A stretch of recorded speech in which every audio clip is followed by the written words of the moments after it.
90% মানুষ এটা বুঝতেই পারেন না, আমাদের ব্রেন স্বাভাবিকভাবে ভালো স্মৃতির চেয়ে খারাপ স্মৃতিকে বেশি শক্তভাবে ধরে রাখে। অনেকেই ভাবেন খারাপ ঘটনা বারবার মনে পড়া মানে হয়তো আমি খুবই উইক, খুবই ইমোশনাল বা ওভার থিঙ্কার। কিন্তু বাস্তবে এটা অনেকাংশেই ব্রেইনের ন্যাচারাল সার্ভাইভাল প্যাটার্ন। কারণ ব্রেইনের একটা বড় কাজ হলো আপনাকে সেফ রাখা। তাই কোনো কষ্টের ঘটনা, অপমান, ব্যর্থতা, রিজেকশন বা ভয়ঙ্কর এক্সপিরিয়েন্স হলে ব্রেইন সেটাকে বেশি গুরুত্ব দিয়ে স্টোর করে রাখে, যেন ভবিষ্যতে একই রকম কিছু আবার ঘটলে আপনি আগে থেকেই অ্যালার্ট থাকতে পারেন। এই কারণেই অনেক সময় একটা খারাপ কথা 10টা ভালো কথার চেয়েও বেশি সময় মাথায় ঘোরে।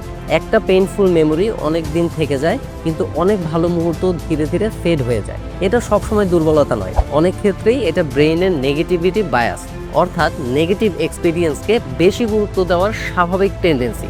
তবে যদি খারাপ স্মৃতি বারবার ফিরে আসে, মুড নষ্ট করে, অ্যাংজাইটি বাড়ায়, কনসেন্ট্রেশন কমিয়ে দেয় বা আপনার নর্মাল লাইফে ইম্প্যাক্ট ফেলে, তাহলে বিষয়টা ইগনোর করা ঠিক হবে না। মনে রাখবেন, খারাপ স্মৃতি বেশি মনে থাকা অস্বাভাবিক নয়, কিন্তু সেটা যদি আপনার শান্তি, কাজ বা দৈনন্দিন ফাংশনিংকে ডিস্টার্ব করতে শুরু করে, তাহলে অবশ্যই গুরুত্ব দেওয়া দরকার। প্রয়োজনে একজন মেন্টাল হেলথ প্রফেশনালের পরামর্শ নিন। এই ভিডিওটা সেভ করে রাখুন, কারণ ভবিষ্যতে এটা আপনার বা আপনার কাছের কারো খুব দরকার হতে পারে। আর শেয়ার করুন এমন একজনের সাথে যে এখনো ভাবছে আমি কেন খারাপ জিনিসগুলো এত বেশি মনে রাখি।